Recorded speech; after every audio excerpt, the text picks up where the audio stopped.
Saya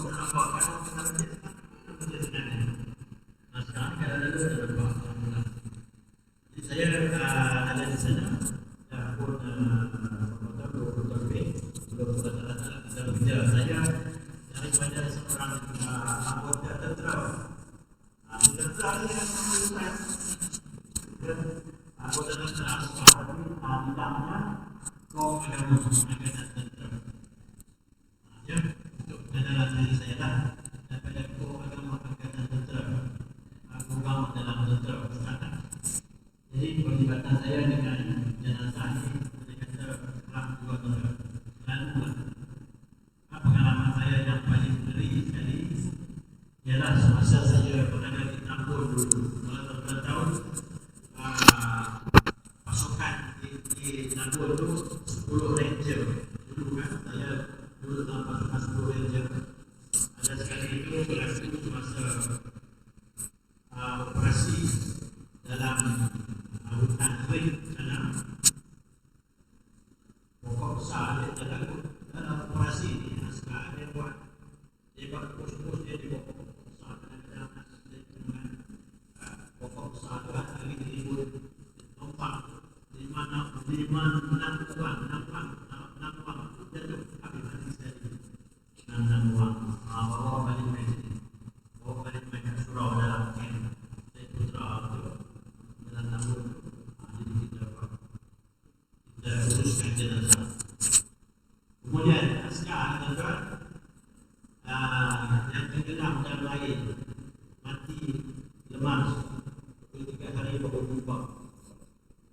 Askar mati siden pecah kepala. Jadi kita mati.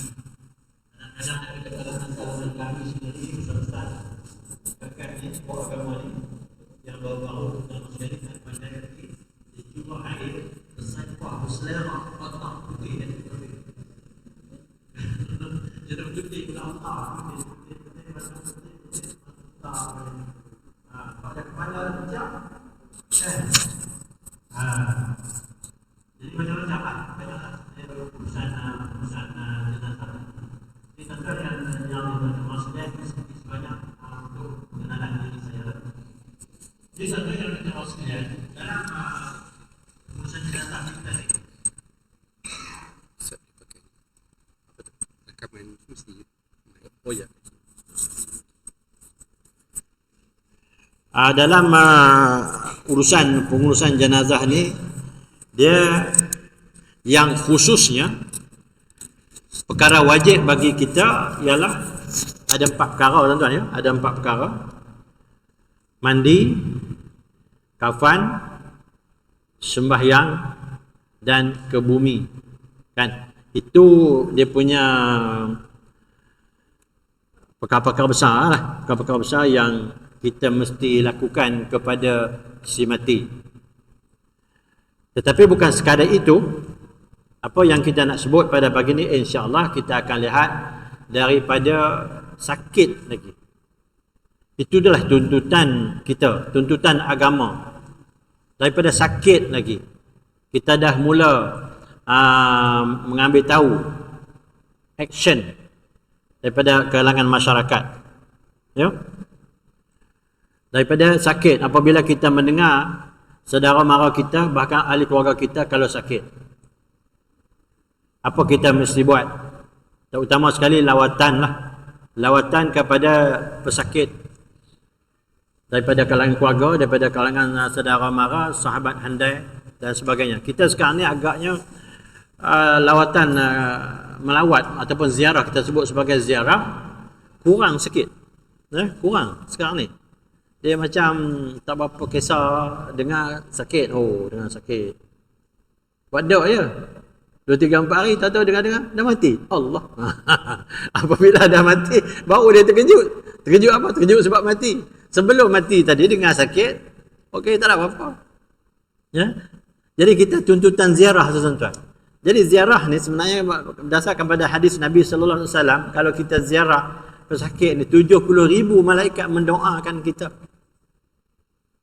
Kalau kita ziarah pagi, dia nak mendoakan kita sehingga ke petang. Kalau kita pergi malam sampai ke pagi, Itu doa kan. Maknanya itu nak menunjukkan betapa kebaikan tu, kebaikan menziarahi orang sakit. Kan? Itu kebaikan kepada kita yang menziarah. Kebaikan pesakit pula, kalau kita lihat tuan-tuan, kalau kita sendiri pun sakit, kalau orang buat donor aja, tak ambil tahu, tak peduli, kita ada cerita, wasa akun tak sihat, akun sakit. Macam mana perasaan kita tuan-tuan? Nah, orang tak tanya pun, tak respon pun. Sakit apa? Pada beberapa hari. Tak tanya pun. Dari sudut psikologi tuan-tuan, apa kita rasa? Kecewa pun ada kan? Kecewa pun ada. Jadi seolah macam kita dibiarkan.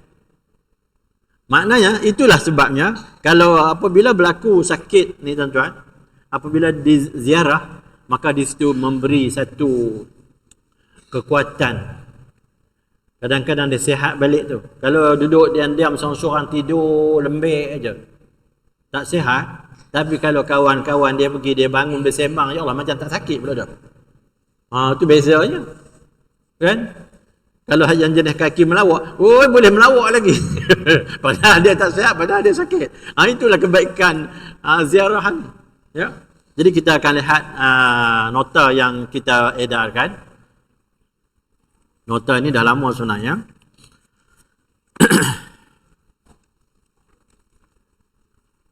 Jadi kita akan lihat dia ada berapa skop dia, ada berapa skop dia tu. Hukum menziarahi orang sakit. Hukum menziarahi orang sakit ni dalam muka surat 2 lah, sama lah kan. Ni saya pegang, ni saya punya ni, tak apalah, sama aja kan. Hukum menziarahi orang sakit dan kelebihannya. Imam Nawawi radhiyallahu an telah berkata bahawa hukum menziarahi orang sakit adalah sunat muakkad. Apa itu sunat muakkad tuan-tuan? Dituntut.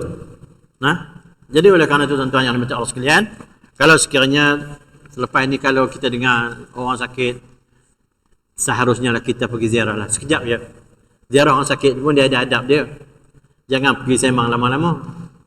Tengoklah kepada pesakit tu, keadaan pesakit tu, situasi pesakit tu macam mana. Kan? Kalau dia macam suka aja kita duduk lama, macam rasa macam dia tak nak bagi kita balik tu, tak apalah kita duduk lama-lama. Dia rasa lega dengan sebab kita ada tu. Tak apa kita duduk lama-lama. Tapi kalau dia pun buat tak kisah, buat macam yalah, dia tak lahat, dia letih, dia tak sihat, dia lemah kerana dia sakit, kita jangan duduk lama-lama. Kan? Itu adab ziarah ni. Di samping kita baca doa dan sebagainya. Jadi sunat muakkad. Maksud muakkad apa dia? Sunat muakkad adalah sunat yang dituntut. Makna dituntut untuk kita menziarahi apabila didapati ada daripada kalangan sahabat handai kawarakan apa lagi kalau keluarga ziarah. Macam tu.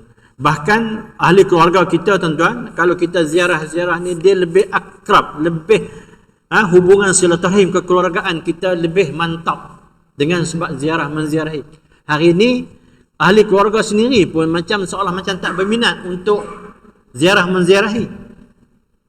Bukan anak saudara, ayah saudara, mak saudara, bahkan dua beradik pun kadang-kadang kurang ziarah menziarahi. Jadi benar-benar seumpama ini kita nak kena fikir balik, nak muhasabah balik. Demi untuk jaga hubungan silaturahim kekeluargaan kita ziarah. Bukan kita sakit, bahkan masa tak sakit pun elok kita ziarah menziarahi.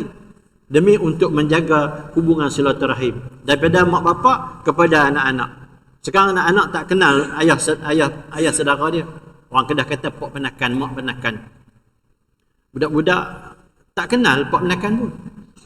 Nak kenal macam mana? Sebab tak dilatih untuk ziarah. Ni benda ni kita akan dari lama kelamaan akan renggang. Ini satu perkara yang tidak baik dari sudut Islam lah. Ya. Maka kerana itu dalam soal ini dia sebut sunat muakkad. Sunat muakkad ni maksudnya dituntut. Di antara hadis yang menggalakkan supaya orang ramai menziarahi sahabat-sahabatnya yang sedang sakit ialah hadis yang bermaksud seseorang Muslim apabila ia menziarahi saudara Islam, ia sentiasa memetik buah-buahan syurga iaitu umpama orang yang berjalan di syurga dan memetik buah-buahan di dalamnya. Allahu akbar tuan-tuan. Itu maknanya kita ketandusan besok tuan-tuan di hari akhirat. Ketandusan di hari akhirat, kita ketandusan, tak ada benar. Sebab kita tak buat di dunia, kita tak boleh bawa. Jadi antara perbuatan yang kita boleh buat di dunia, menziarahi. InsyaAllah mudah-mudahan dengan amalan ini berpeluanglah kita di sana di dalam syurga berjalan sambil memetik buah-buahan yang enak di dalam syurga. Nak kena fikir balik lah tuan-tuan ya. Nak kena fikir balik. Nak kena tergerak hati. Tergerak hati kita ni. Kadang-kadang hati kita tak tergerak nak pergi. Ya, kadang lalu lalang di depan rumah saudara kita orang sakit, tak berhenti. Tak kebetulan macam mana, Allah Allah kita pun tak tahu dah. Nah, sebab apa?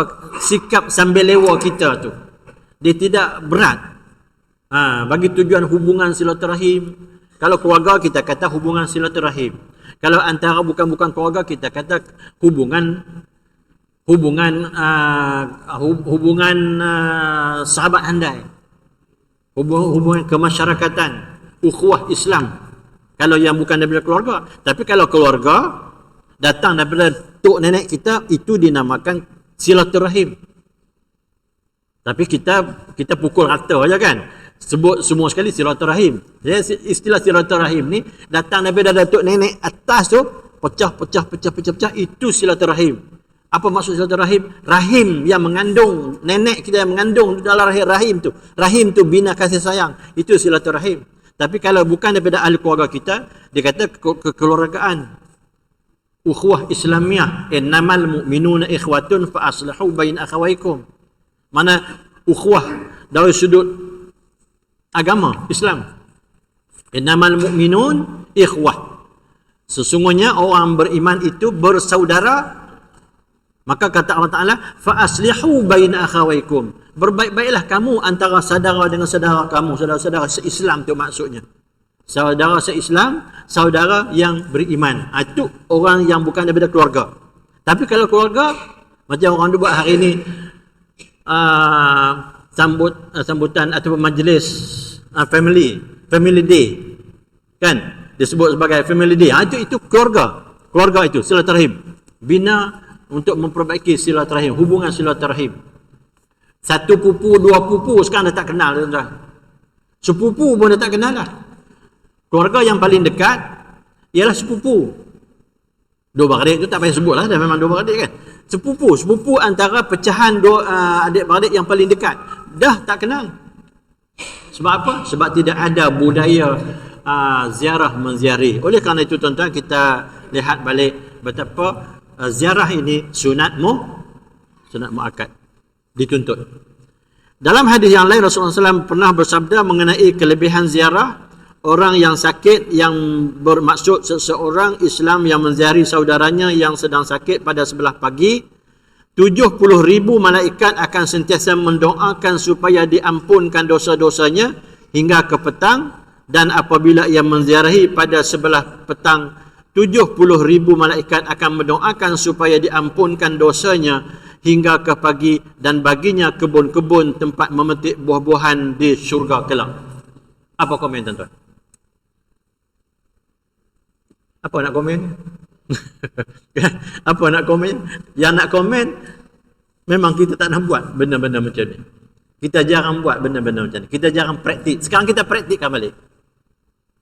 Tengok dia punya kelebihan dia. 70,000 malaikat mendoakan. Kalau petang hingga ke pagi, kalau pagi hingga ke petang. Doa mengampunkan dosa kita. Allahu Akbar. Itu kelebihannya.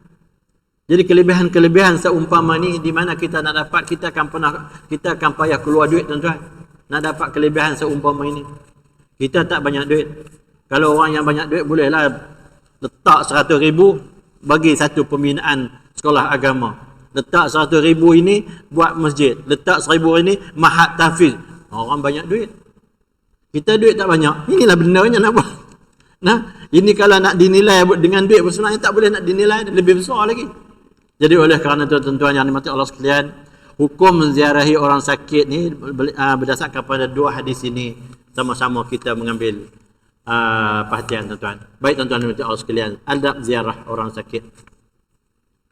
Ya, yang kedua, adab ziarah orang sakit. Sunat menziarahi orang sakit berselang hari melainkan setelah orang sakit tersebut redha dengan lawatannya atau mengambil berkat dengan sebab lawatannya. Tuan-tuan, kalau pesakit tu suka kita sentiasa aja hari-hari kita berulang alik ziarah, silakan. Kadang-kadang memanglah dia nak, orang sakit ni dia sunyi. Dia sunyi, dia nak ada orang teman tepi dia boleh buat rakan sembang.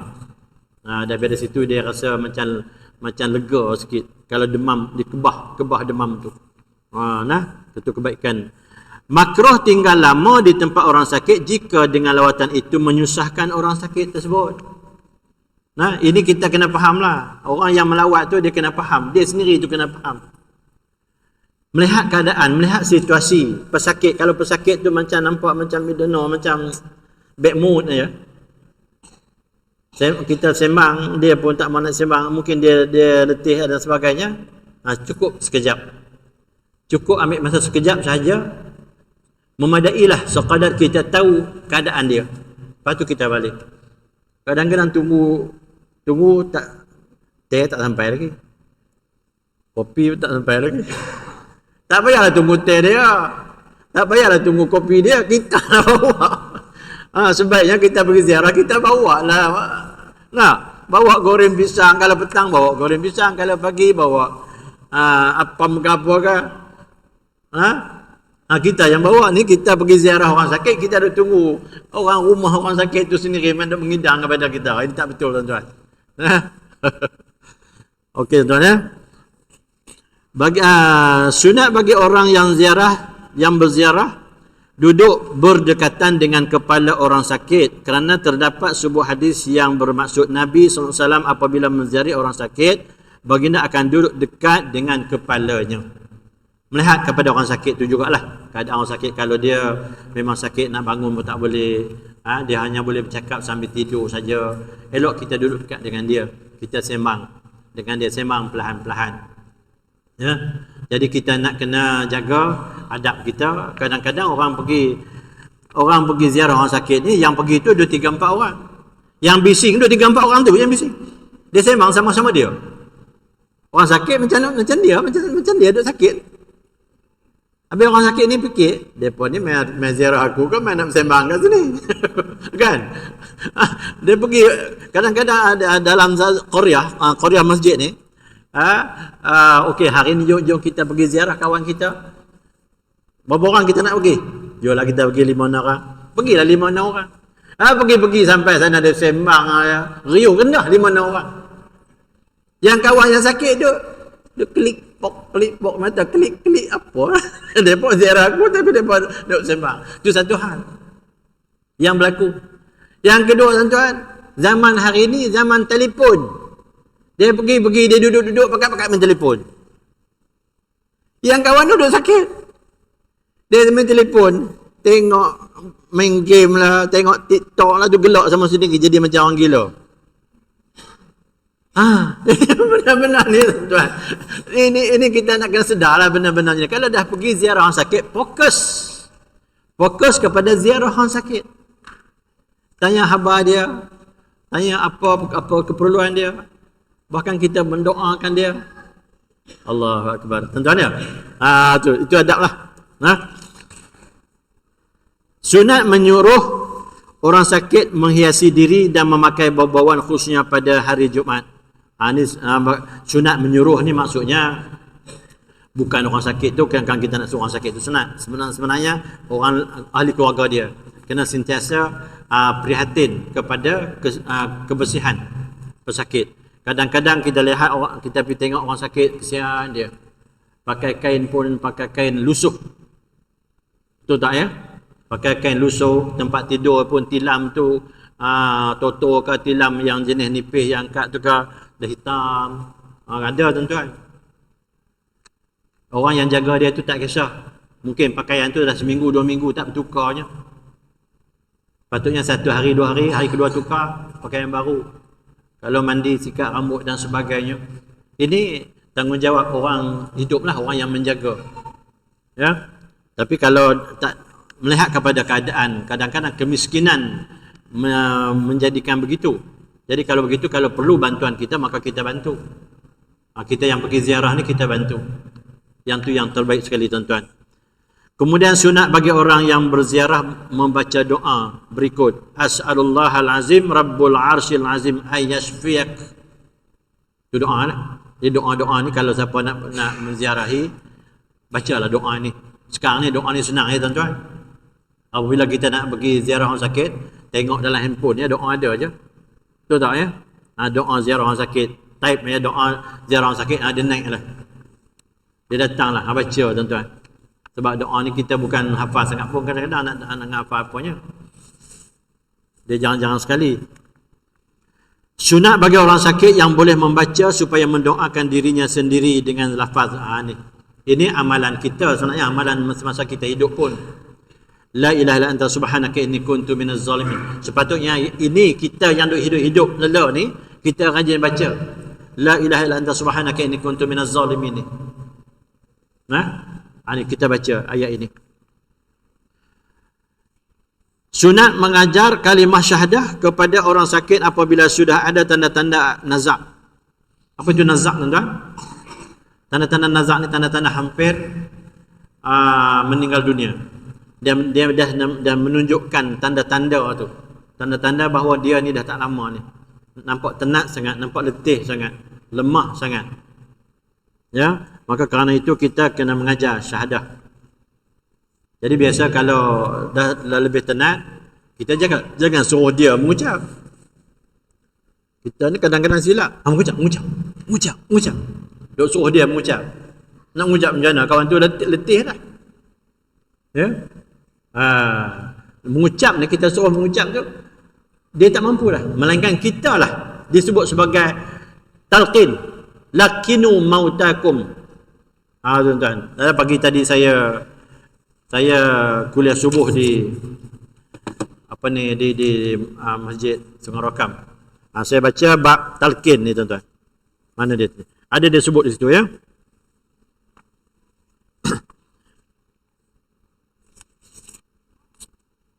Mentalkinkan mayat dengan kalimah. Jadi talqin ni tuan-tuan, disebut talqin ni sama ada ketika nak mati ataupun selepas mati. Selepas mati yang talqin yang kita sering buat itulah. Yang kita duk baca talqin yang panjang lebar tu. Tetapi masa ketika nak mati, kita nampak pesakit ni dah tenat, dia sebut kata Rasulullah SAW, laqinu mautakum la ilaha illallah. Talqin mautakum la ilaha illallah kepada saudara kamu yang mati dengan menyebut la ilallah. Dan ini dengan makna ajarkan dia masih ketika dia masih hidup lagi, tetapi dia dalam keadaan tenang. Ajar, bukan kita suruh. Kita nampak dia lain macam ya, mengucap. Contoh macam orang accident kan, orang accident ni bermula dengan sihat, tapi apabila dia accident agak parah sikit dia punya kemalangan tu, maka kita pun suruh mengucap. Tak mampu dia nak mengucap, melainkan kita lah bisikkan di telinga, la ilaha illallah. Semoga dengan kalimah yang akhir itu dia pun menghembus nafas. Kata Rasulullah, man kana akhiru kalamihi la ilaha illallah dakhalal jannah. Itu tuan-tuan. Sesiapa yang akhir kalam dia la ilaha illallah dakhalal jannah.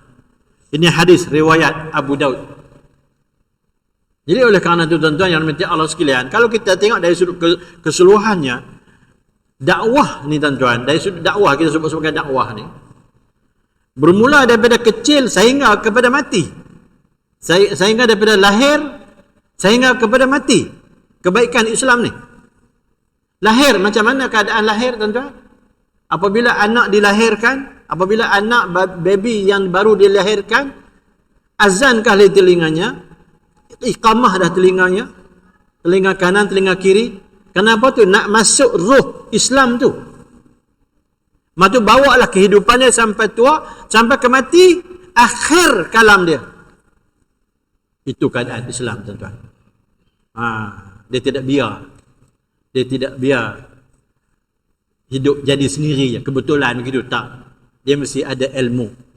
Itu sebab. Maka dalam situasi gini, Allah Ta'ala berfirman dalam masyarakat kita ni, wal takum minkum ummatu yad'una al khair ya'muruna bil ma'ruf wa yanhauna 'anil munkar.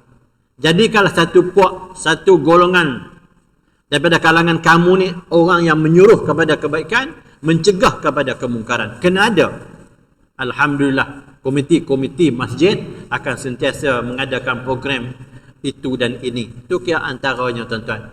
Saranan daripada Allah Subhanahu Wa Taala dalam ayat di dalam surah Al-Imran ayat 102 ataupun 103 begitu.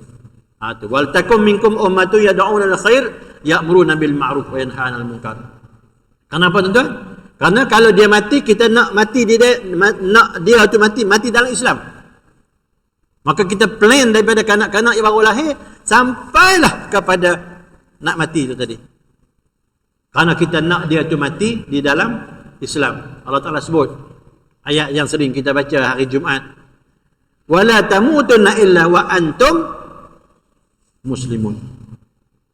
Seolah-olah situ Allah Ta'ala kata, kamu jangan mati dulu. Macam tu, seolah-olah kamu jangan mati sehinggalah kamu Islam. Sampai macam tu Allah Ta'ala nak jaga kita ni, tuan-tuan. Jangan kamu mati wa antum, sedangkan kamu setelah kamu Islam baru mati. Kalau belum cukup, belum sempurna keislaman, tolong jangan mati dulu. Itu kata kita. Jadi oleh kerana itu menjadi tanggungjawab untuk kita jaga kehidupan ini, perjalanan hidup kita ini sentiasa dalam keadaan redha dan Islam. Tuan-tuan dan Allah sekalian. Kemudian sunat dihadapkan muka ke arah kiblat dalam keadaan kakinya terlunjur ke arah kiblat, serta sunat dibacakan surah Yasin. Ini keadaan dah macam kritikal. Arah kiblat ni, tuan-tuan, nak arahkan pesakit ni arah kiblat ni dalam keadaan dia dah tenang. Arah kiblat mana? Kaki dia kiblat, kan? Kaki dia, mana tapak kaki tu. Kadang-kadang ada orang kata, kenapa tapak kaki arah ke kiblat? Itulah arah kiblat. Kalau dia bangun macam tu, dah tentu dah muka, badan dia, tubuh dia semua arah kiblat. Kadang-kadang orang salah faham. Arah kiblat? Nabi takkan tapak kaki dia arah kiblat. Itu silap faham je, tak ada apa-apa. Kan? Ini masa dah kritikal. Itu sebab kita arahkan. Kalau sekiranya dia mati dalam keadaan dia menghadap kiblat. Dan ketika itu kita boleh baca Yasin. Sunat menitikkan air ke dalam mulut orang yang hampir mati sekiranya ada tanda-tanda yang menunjukkan ianya sangat dahaga, maka ketika itu hukumnya adalah wajib menitikkan air ke dalam mulut orang tersebut. Inilah keadaan, tuan-tuan yang dimati Allah sekalian. Dia dikhabarkan kepada kita, orang ketika nak mati ni, kehausan dia tu, haus dia tu ibarat seolah-olah sebanyak air di lautan tidak boleh membantu kehausan. Ini dia, tuan-tuan. Tapi kita tidak rasalah.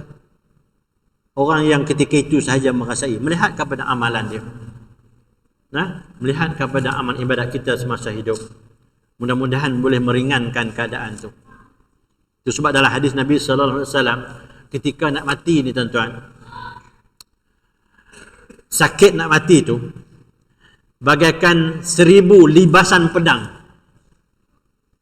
Tu sakit mati tu. Dalam hadis Nabi sallallahu alaihi wasallam seperti seumpama 1000 libasan pedang. Kenapa? Bahkan Nabi juga sakit. Maka ditanya, kenapa Nabi sallallahu alaihi wasallam sedangkan Nabi ini tidak ada dosa, maksum, tapi kenapa Nabi sakit? Ya, Nabi sendiri begitu dia sakit. Maka di sana dikatakan beza antara Nabi dengan umat. Nabi sakit ketika nak mati kerana Allah Subhanahu Wa Taala untuk nak meningkatkan lagi martabat derajat kemuliaan Nabi sallallahu alaihi wasallam. Itu sebab Nabi juga sakit. Bukan Nabi tak sakit. Tapi bagi kita, bagi orang biasa, orang ramai, kenapa sakit? Ya, betul. Kerana kita sakit. Kerana kita dosa banyak. Lagi banyak dosa, lagi kuat kita sakit. Kenapa kita sakit? Kerana Allah Ta'ala nak hapuskan dosa melalui sakit tersebut. Itu beza dia. Ya, jadi oleh kerana itu tuan-tuan dan Allah sekalian, kita perbanyakkan amal ibadat, maka dengan amal ibadat kita itu akan mengurangkan sedikit sakit ketika nak mati. Itu tuan. Baik. Orang Islam diharuskan melawat orang sakit yang tidak beragama Islam. Okey. Tak apa itu. Habis yang tu Perkara-perkara yang perlu dilakukan selepas berlaku kematian. Saya tengok dalam kita punya skop ni pun ada ya. Skop yang diberi oleh Masjid Sultan Yusof ni pun ada sini. Perkara-perkara yang perlu dilakukan selepas berlaku kematian. Ini kita harus mengetahuilah, terutama orang muda. Jika berlaku kematian, kita tidak gelabah. Kita tidak gelabah dan tidak tahu apa yang harus bertindak. Kan? Jadi jangan terkejut, jangan gelabah, bertenang supaya tindakan kita tu baik, betul, tindakan yang betul. Apabila orang yang sakit tersebut sudah meninggal dunia, maka adalah sunat dilakukan perkara-perkara berikut, iaitu yang pertama, apabila nyata mati, maksud dah confirm dia dah mati, dengan kita mengetahui, khususnya disahkan oleh orang hospital umpamanya, doktor dan sebagainya, disahkan mati. Kalau kita ni, kita tidak boleh mengesahkan kematian itu sebenarnya, melainkan kita hanya boleh pegang nadi dia saja, itu sekadar itu saja. Ya, untuk dapat maklumat dengan cara lain kita tak mampulah. Okey, apabila dah sahkan kematiannya, yang pertama kita mesti pejamkan mata dia, kedua-dua mata, dan ikat dagunya untuk memelihara mulutnya daripada dimasuki binatang atau serangga. Ini tak semestinya sebenarnya. Melihat kepada keadaan dia. Kalau mulut dia tenganga, apabila semasa dia mati tu, kita lihat mulut dia tenganga, kita cuba tutup, boleh tutup, okey. Boleh tutup dan tertutup, tak perlu ikat. Tapi kita ni semua ikat je. Setiap mati ikat. mati ikat. Nah, ikat tarik daripada dagu ni, ikat ke kepala. Kenapa nak ikat? Tak semesti. Ya. Tetapi kalau kita cuba tutup, terbuka, masa tu baru kita ikat. Ya. Cara nak pejamkan mata dia, takut mata tu terbuka ya. Dia dah mati, tapi mata masih terbuka. Lain macam ni kan.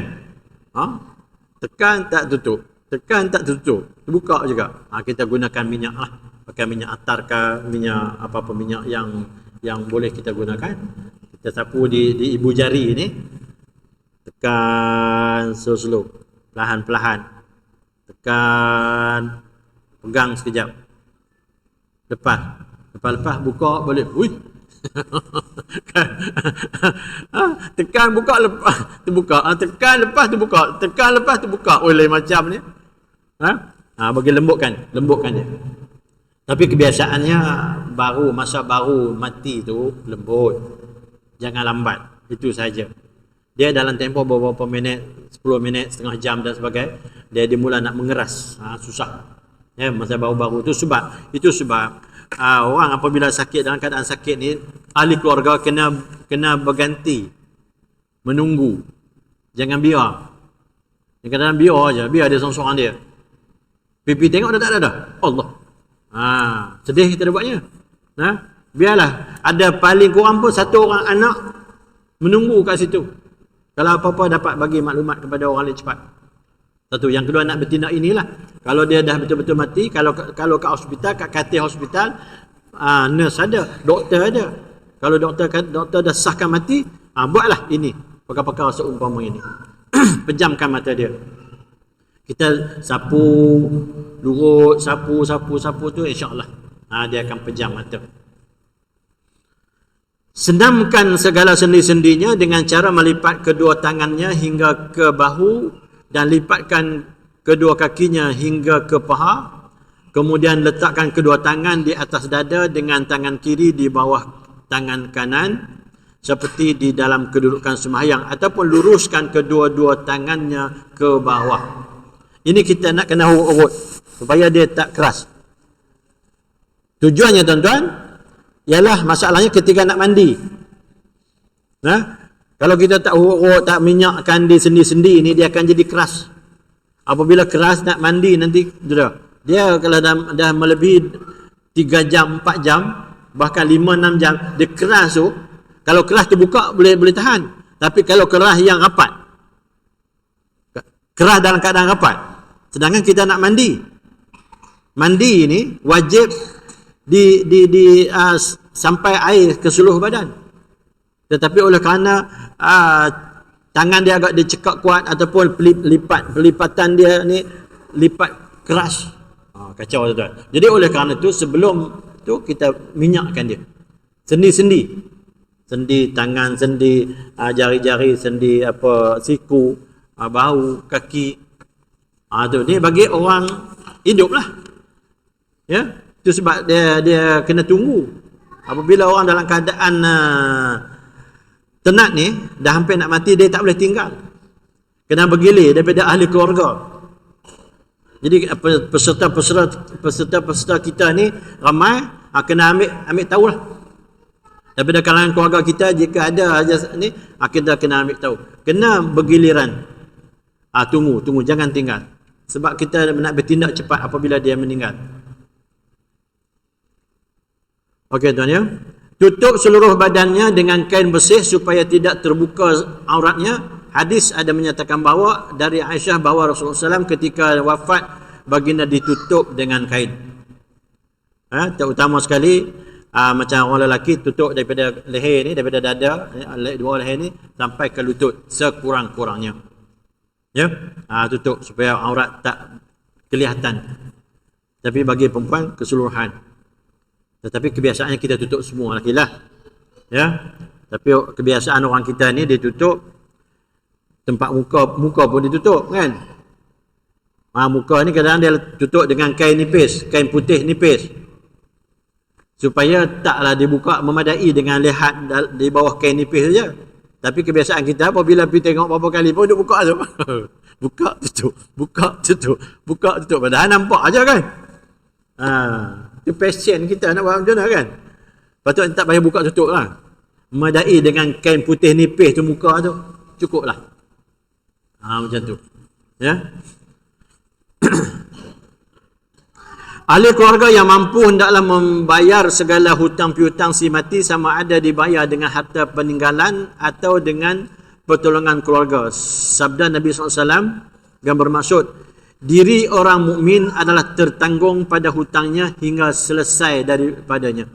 Ni hutang ni tuan-tuan. Biasanya benda ni keluarga ni umumkan, viralkan ataupun dia buat announcement semasa mayat nak dibawa. Semasa mayat nak dibawa, sepatutnya masa mati tadi lah. Masa baru-baru mati tu selesaikan tu. Semasa mayat nak dibawa ni macam-macam keadaan situasi. Mengikut keadaan setempat. Ada yang pakai keranda, yang lalu melintas kat bawah lah macam-macam, pusing. Dia tak boleh tuan. Orang Islam tak wajar buat kerja macam tu. Kenapa duduk pusing? Macam orang bukan Islam ya. Ya. Lepas tu stop dulu. Keluarga nak bercakap. Kalau ada apa-apa hutang piutang, harap jumpa saya dan sebagainya, jumpa ahli keluarga ataupun saya sendiri. Kan? Dia sepatutnya masa awal mati tadi. Macam tu. Okey tuan ya, itulah perkara-perkara yang perlu dilakukan selepas berlaku kematian. Selain daripada yang lain-lain, tu apa maksud saya? Report polis. Kan? Tu kena adalah itu bahagian itulah. Kita tak boleh sendirinya, kita kena report polis, dapat surat daripada hospital, surat kematian, lepas tu bawa pergi report polis. Lepas tu report kepada ahli jawatan kuasa masjid. Sebab ahli jawatan kuasa masjid ni bertanggungjawab tentang tanah perkuburan. Jadi dia nak kontak bahagian penggali kubur. Jangan penggali kubur tak tahu. Di sini dah mandi dah. Mana tak serentak kan. Daripada situ secara keseluruhannya report polis dah berlaku. Jadi pihak ahli jawatan kuasa bahagian pengurusan jenazah pun dah tahu. Bahagian gali kubur. Gali kubur. Dia ada gali kubur, dia ada grup gali kubur. Ketua grup gali kubur kena bagi tahu cepat. Ya. Jadi dia boleh ambil tindakan serentak. Bahagian kubur dengan cara kuburnya, bahagian mandi, manda, solat apa sebagainya, semua. Itu tindakan luar lah maksudnya. Okey tuan-tuan ya. Kemudian kita lihat lagi.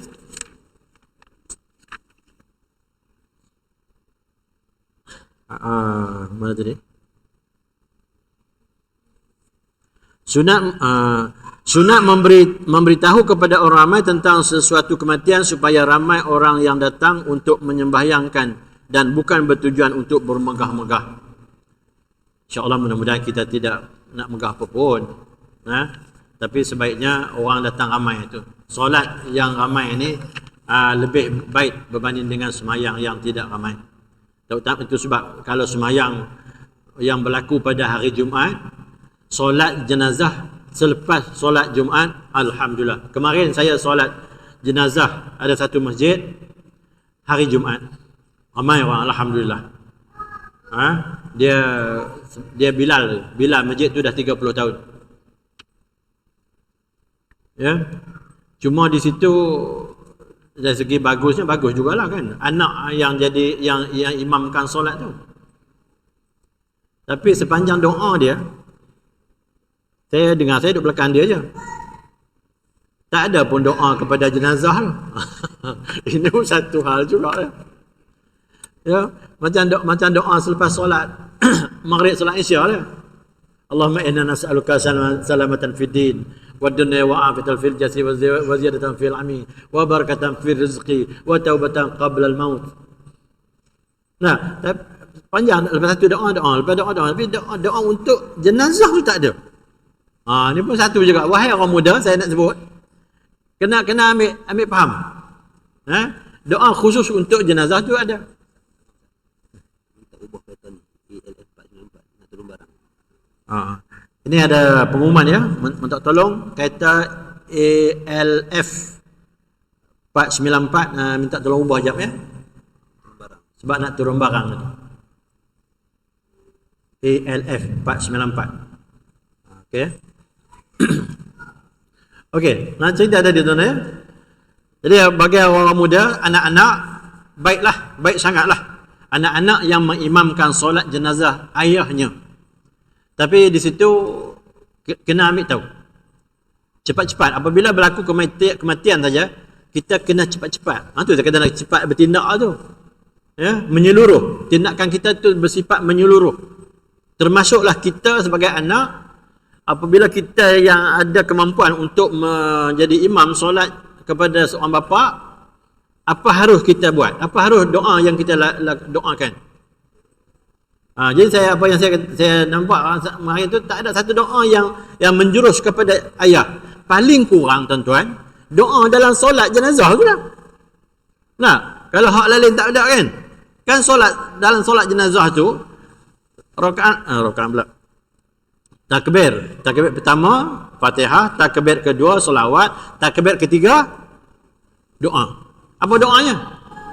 Allahumma ighfir lahu warhamhu wa'afihi wa'fu anhu wa akrim nuzulahu wa sya' madkhalahu waghsilhu bil ma'i wa salji wal barad wa naqqihi minal khataaya kama yunaqqas sabul abyadu minad danas wa abdilhu daran khairan min dari wa ahlan khairan min ahlihi wa zawjan khairan min zawji wa adkhilhumul jannah wa a'izhum min azabil qabri wa fitnati wa min azabin nar. Tu mungkin agak panjang sikit kot. Yang pendek. Paling kurang agaknya Allah maghfir lahu warhamhu wa'afi wa'fu anhu.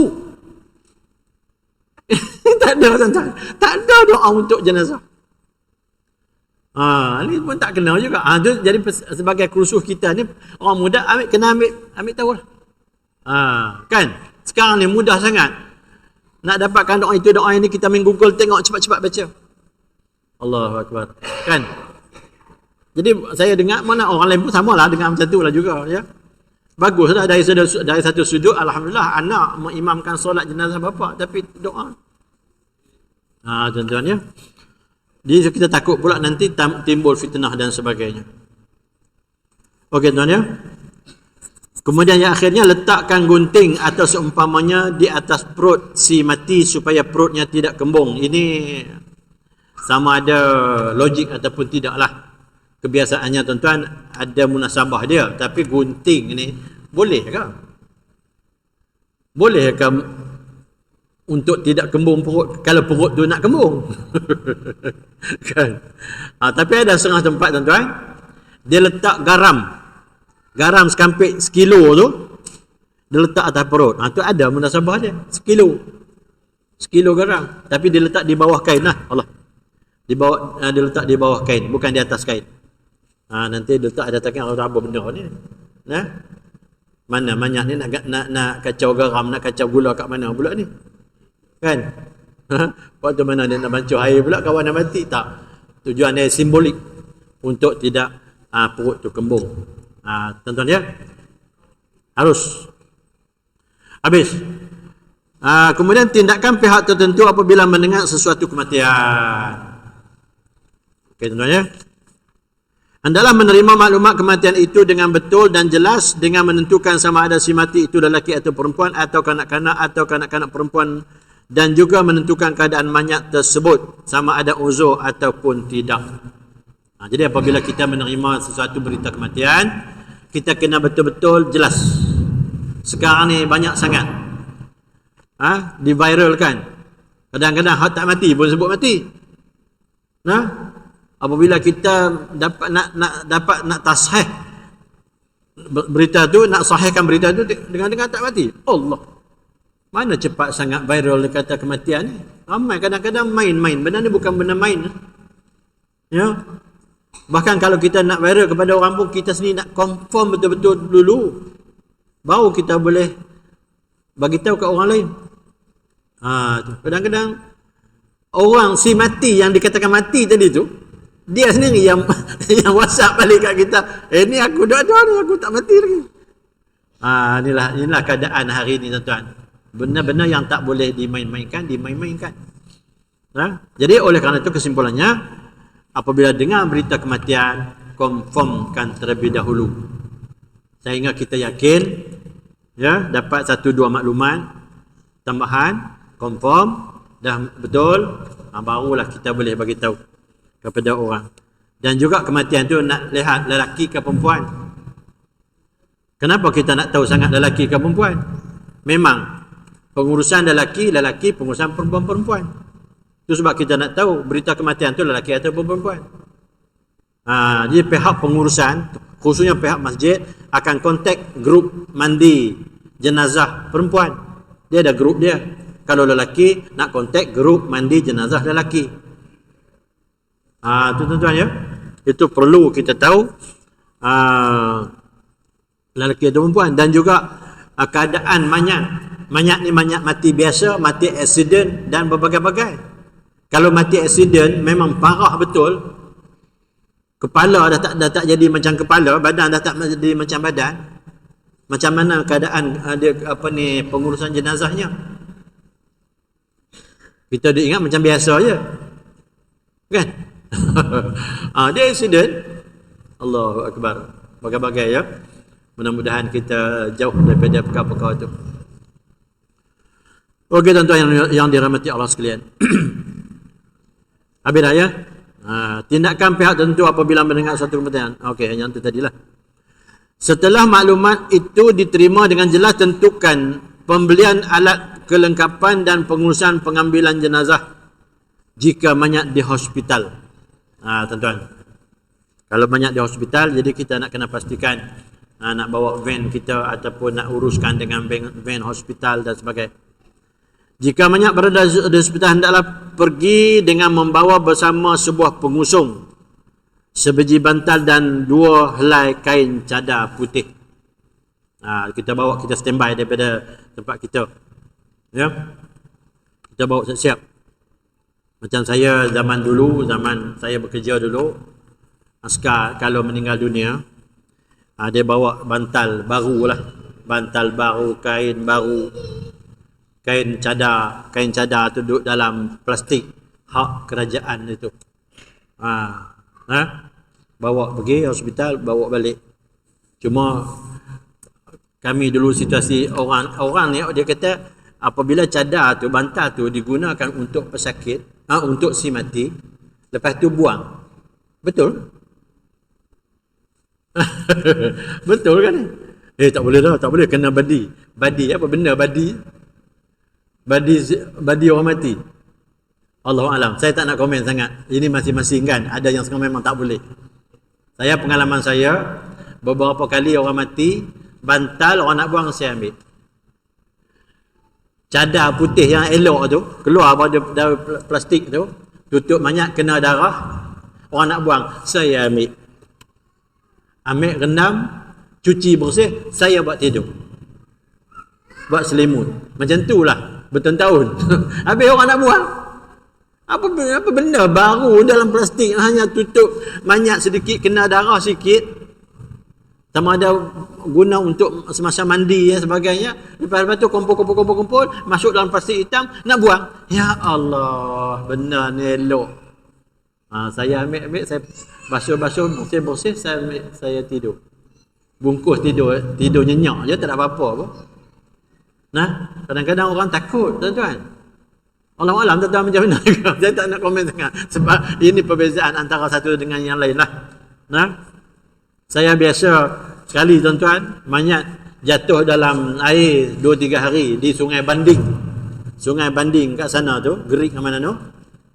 Askar, isteri dia orang Negeri Sembilan, dia orang Seberang Perai sana.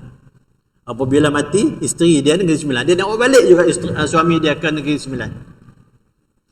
Bagan Serai ni, suami ni orang Bagan Serai. Jadi bergaduh keluarga kalau boleh biarlah bawa balik Bagan Serai, dekat je Bagan Serai. Tapi isteri kata nak bawa balik juga suami dia ke Negeri Sembilan. Bawa mai daripada Gerik sampai ke Ipoh ni, kat SB Road tu. Dulu masa saya di situ, dia keluarga daripada sana, daripada Seberang Perai ni, Bagan Serai ni nak tengok. Saya buka dia punya ni kapan dah ada kapan dah tadi. Allahu Akbar, tuan-tuan. Mayat apabila tenggelam 2-3 hari, ya Rabbi Tuhan, tak tahu nak cakap lah. Baunya boleh tahan. Basuh ni apa petua kita guna basuh, dia tak hilang. Sabun dah tentu, memanglah kita sabun. Tak mau. Ambil sabun busuk, tak mau. Ambil kapur, ambil macam-macam jenis dah tak mau lah. Bulan puasa, tuan-tuan, saya buka tu, dia dah basah habis ni. Sebab air ni apabila dia tenggelam, air dia keluar kat hidung, keluar kat mulut, keluar kat telinga. Basah kain, lepas tu keluarga dia nak tengok, terpaksa kita buka kain. Buka je, kita duduk main lah tangan ni. Bau busuk tu tak hilang, tuan-tuan. Dia tak mau hilang. Jadi saya tutup balik. Dah tutup balik, bawa pergi, saya iringkan jenazah itu ke Negeri Sembilan. Sampai pukul 4 pagi di tempat tak ingat dah. Makan sahur, sok nasi tu dalam keadaan tangan tu busuk lah, kan. Tapi Alhamdulillah, nak ceritanya saya memang boleh. Busuk pun tak apa, biarlah busuk, aku nak makan je. Tangan busuk, tuan. Kalau kita bau busuk, Allah busuk sangat. Tapi masuk nasi boleh makan je. Tu. Jadi situasi mayat macam mana pun, biasanya saya ni tak takut. Saya tak takut. Macam tu. Tapi benda ni kita tak boleh nak bagi tahu semua orang macam tu lah, kan. Kadang-kadang yang takut nak kata macam mana, nak buat macam mana. Dia takut. Habis kain selimut tadi pun nak buang, saya okey je. Ambil selimut, tidur sampai pagi. Tak ada apa-apa pun, kan. Tu masing-masing lah. Okey, tuan-tuan. Setelah maklumat itu diterima dengan jelas, tentukan pembelian alat kelengkapan, pengurusan pengambilan jenazah jika mayat hospital. Jika mayat berada di hospital, hendaklah pergi dengan membawa bersama sebuah pengusung sebiji bantal dan 2 helai kain cadar putih. Gunakan budi bicara pihak hospital supaya mayat tidak dibedah. Ini budi bicara kita kalau kita boleh berbincang lah, berunding. Tapi kebiasaannya mayat ni dah sampai ke bawah, di atas tadi dah ada dia bedah dah. Dia bedah perutnya. Itu hospital. Kita tak boleh nak kata macam mana lah itu. Kecuali mayat kita duduk di rumah, mati pun di rumah. Kalau di hospital kebanyakan lah, ya, dia bedah. Walau bagaimanapun kita cubalah. Cuba kalau sekiranya tidak ada apa-apa sangat kepentingan, keperluan, supaya tidak dibedah. Maksud kepentingan, keperluan ni, mayat ada kemungkinan dapat tuntutan itu dan ini. Insurans dan sebagainya kan. Itu antara sebab yang nak dibedah tu. Kita takut kematian tu ada unsur-unsur khianat, ada unsur-unsur bunuh dan sebagainya, ataupun dia sendiri ke makan apa-apa menyebabkan dia boleh jadi mati dan sebagainya. Itu sebab hospital dia bedah.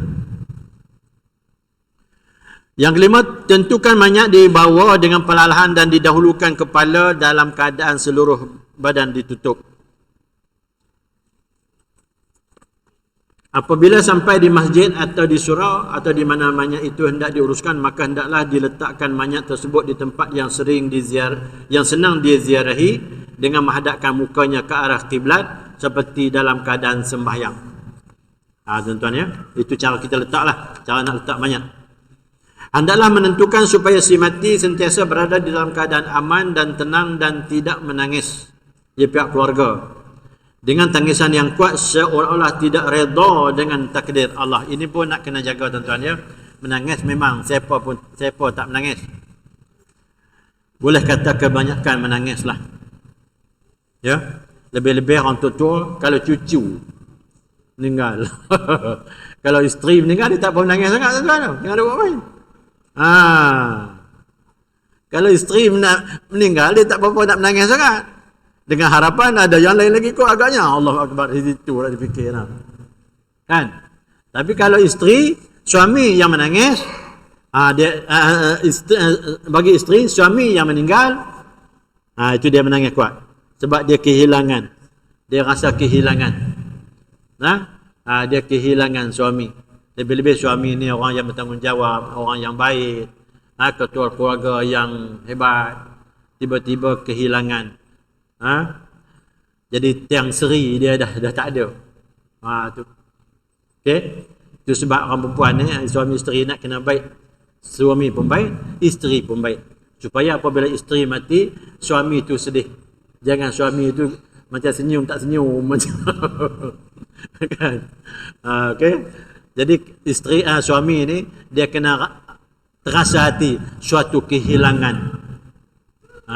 Okey tuan-tuan ya.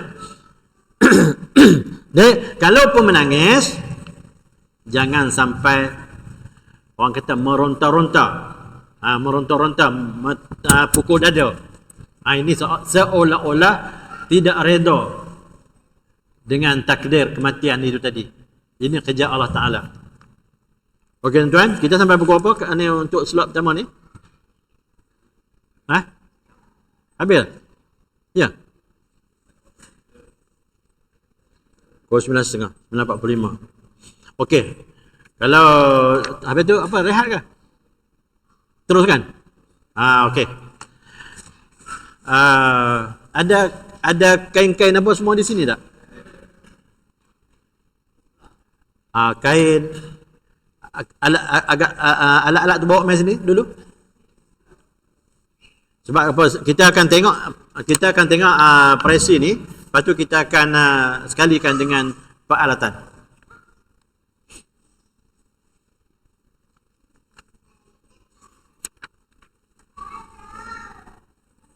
Okey.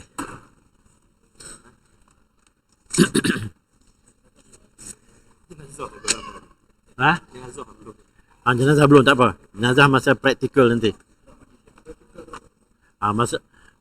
Masa praktikal tu kita perlukan jenazah. Tapi jangan bimbang untuk praktikal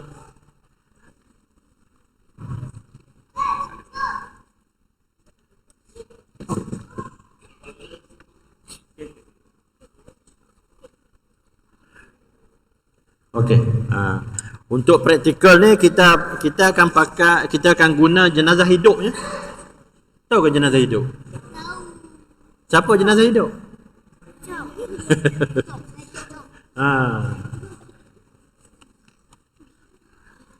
Kita akan guna jenazah hidup masa praktikal ni. Okey. Ya. Macam mana? Mandi dia kita ada kita akan buat dulu. Yalah. Tanpa saya tunjuk je lah. Okey, kelengkapan dan pengurusan menggali kubur ni. Kelengkapan. Gali kubur tu belum lagi. Di antara alat kelengkapan yang perlu dibeli adalah seperti berikut. Kain putih, dia panggil kain lundang. Ni kain lundang. Sebaiknya 22.7 meter ataupun 24 ela kain putih lundang. Kain putih lundang ni kain yang macam cotton lah. Ya. Ni kain ya. Jadi kain ni tuan-tuan, macam lela ni kita ada tempat-tempat dia. Dia dah siap dah. Satu kotak tu. Satu kotak tu meliputi. Kalau kita bagi tahu saja nakkan satu set pengurusan jenazah, dia akan bagi angkat satu kotak tu. Dalam kotak tu semua dah ada dah. Kainnya, kapasnya, cendananya, kapur barusnya, ya, secukupnya. Tu senang sekarang ni kan. Sama ada macam kapur barus, macam cendana tu ada yang serbuk, ada yang ketul-ketulan tu. Kalau kita beli, kalau dia bagi yang ketul-ketul, kita kena tumbuk lah. Kalau gitu eloklah kita ambil yang serbuk, kan? Contoh macam ni ni. Ni. Cendana. Ni kira ada serbuk lah ni. Ya. Sabun. Okey. 2 bantal kapas. 2 bantal kapas ni ketiga. Okey lah, 3 lah cantik. Ya. Dan sekiranya mayat tersebut uzur, kita tahu. Kita tahu berita kematian tadi tu, macam mana keadaan mayat. Kalau mayat tu uzur, tak cukup. 2 ke 3 ni tak cukup, bahkan lebih. Kita kena standby lebih. Sebab kita perlukan kapas banyak. Kerana apa? Kerana keadaan mayat tu. Mayat tu dah bukan jadi seorang orang lah. Jadi macam boleh kumpul seketul gitu je lah. Macam daging korban ni. Allahu Akbar. Sebab apa? Aksiden kan? Aksiden yang keadaan yang parah sangat tu. Darah ni ya Allah lah, darah memang banyak keluar. Jadi kita perlukan banyak kapas. 5 ketul kapur barus atau 1 bungkus serbuk kapur barus. Ni kapur barus ada tak? Kapur barus ada?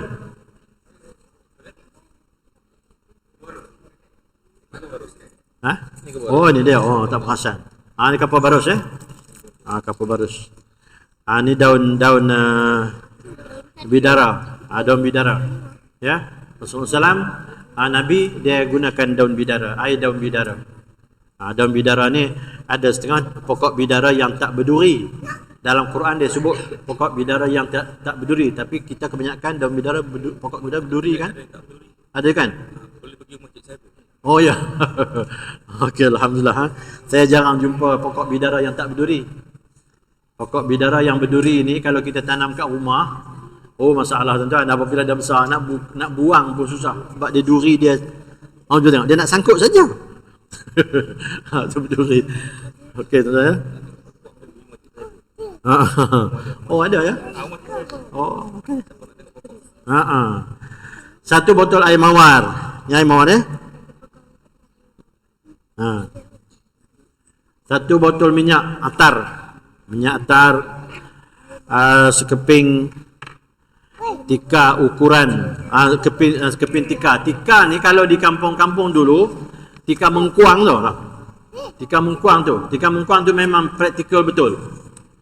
Senang kita nak angkat, kita pakai angkat dengan tika itu, sehinggalah kepada nak turun jenazah di dalam liang lahat, kita guna tikar tu juga, iaitu semasa tanah nak diturunkan dalam liang lahat tu, kita sekatkan dulu dengan tikar supaya dia tidak, tanah tu tidak terus terjun saja atas manyak tu.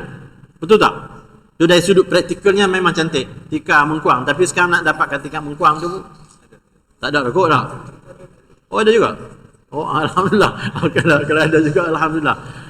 Jadi kalau tak ada tikar mengkuang pun boleh tikar yang ni lah, tikar yang orang duk jual kat kedai tu boleh lah juga kan. Tanah untuk tayamum, sekiranya ada keperluan untuk tayamum, ya, macam kanak-kanak, ya, umpamanya nak kena tayamum, banyak-banyak uzur, kita perlu kepada tayamum, kita ada tanah tayamum. Bahkan tanah tayamum pun ada dijual, ya, serbuk tanah tayamum tu, tayamum ada dijual. Tu senang sekarang ni. Kalau dulu terpaksa kita nak pergi cari tanah-tanah kering di tebing-tebing tinggi tanah tu, kita nak ketuk mana tanah? Ada tuan-tuan dia. Jadi tayamum ni kita gunakan satu talam, kita tabur satu talam, kita pisahkan buat 4 kotak tu. Sebab dia 2 kali kan. Sebiji cerek atau jak berisi air untuk kegunaan talqin. Ini ketika sana nanti. Selepas talqin kita nak jirus air tu. 1 set batu nisan berharga sederhana. Ini pulang pada kita lah, masing-masing lah. Walau macam mana pun dinasihatkan bukan untuk tujuan kita nak membangga-bangga, nak cantik. Kalau ikut dalam kitab fiqh ni tuan-tuan, kubur kita ni kita tidak boleh bina dengan binaan-binaan yang gah. Ya.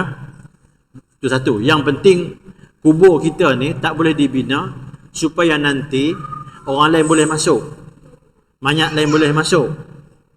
Ini kita buat kubur kita ni seolah-olah tanah kubur tu tanah kita.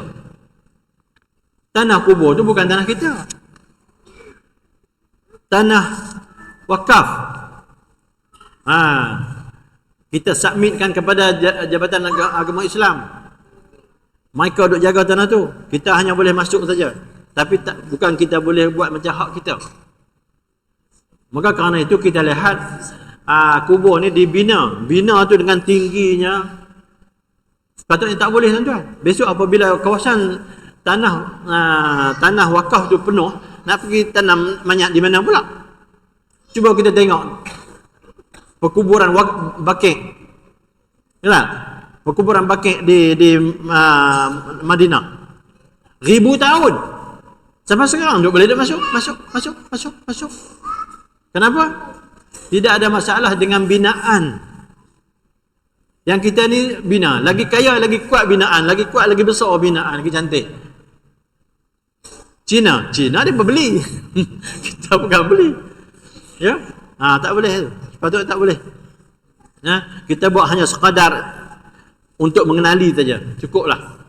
Macam tu. Jangan lebih-lebih. Tak boleh. Kerana bukan tanah kita. Itu tanah wakaf. Tak macam orang lain. Contoh macam kita, kalau kita pergi melawat di Vietnam contohnya. Di Vietnam, dia tanam mayat mereka di tanah mereka sendiri. Sama ada depan rumah, belakang rumah. Kalau kita naik bas daripada mana nak ke Ho Chi Minh dan sebagainya, kita nampak kot bendang dan kawasan sawah padi tu, dia ada kubur dia. Kubur. Tengok ada kubur. Itu kubur keluarga dia. Besok ada yang mati, kemudian letak situ. Itu tanah dia sendiri. Dia buatlah. Tu. Tapi kita orang Islam, kebanyakan orang Islam tanam mayat di tanah wakaf. Tu. Jadi tak bolehlah, tidak wajarlah kalau kita buat binaan-binaan yang hebat-hebat. Kemudian sebuah bekas perasapan kemian. Dia ada bekas.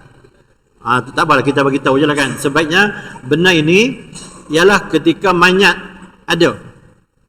Ketika mayat ada, untuk kita nak hilang bau-bau sebagainya, maka kita letakkan bekas perasap tu, bubuh kemian itu.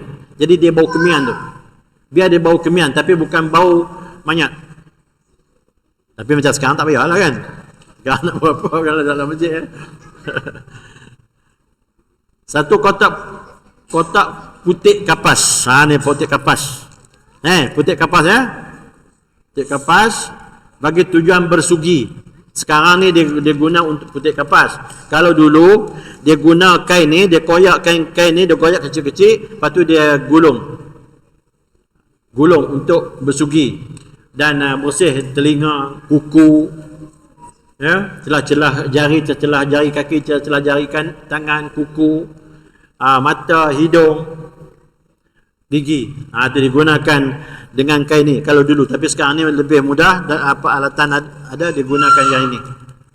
Ini dia bukanlah kata tak bersih, tapi ini syarat saja. Oleh kerana syarat saja memadai dengan menggunakan putik kapas. Di antara habis itu keperluan kelengkapan mandi Kemudian yang kedua ni, tindakan yang perlu bagi tujuan penggali kubur hendaklah memberi ukuran keluasan kepada penggali kubur. Jadi tentang kubur ni, penggali kubur, sesiapa yang ambil bertindak sebagai penggali kubur, dia nak kena ada ukuran sebenar mayat tu. Mayat tu orang tu besar ke kecil ke panjang ke, kan? Ada yang jenis badan besar, ada badan besar yang tu. Ada tempat saya dulu, saya tak kenal tempat lain, tapi saya pergi, besarnya ya Allah. Nak turun tuan-tuan, kita kena pakai backhoe. Pakai backhoe. Kita tak mampu, berat, yang besarnya. Jadi oleh kerana penggali kubur, pihak penggali kubur, dia kena tanya. Jangan kata hari ni ada orang mati, terus pergi gali kubur je. Dia tak tahu mayat tu macam mana. Mayat tu besar ke kecil ke panjang ke kanak-kanak ke apa. Dia kena confirm dulu. Kalau panjang, berapa kaki panjang? Ada setengah.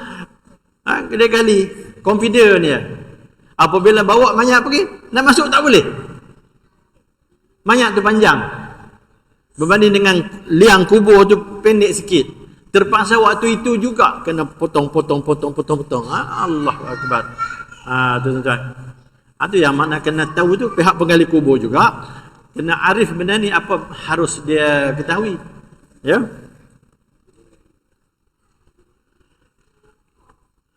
Keluasan kubur adalah bergantung kepada ukuran panjang mayat dari kepala hingga ke kaki. Tak cukup bukan banyak, tak cukup setengah kaki je. Kalau tak cukup setengah kaki pun sama lah juga. Kenalah korek lagi. Daripada atas tambah ke bawah.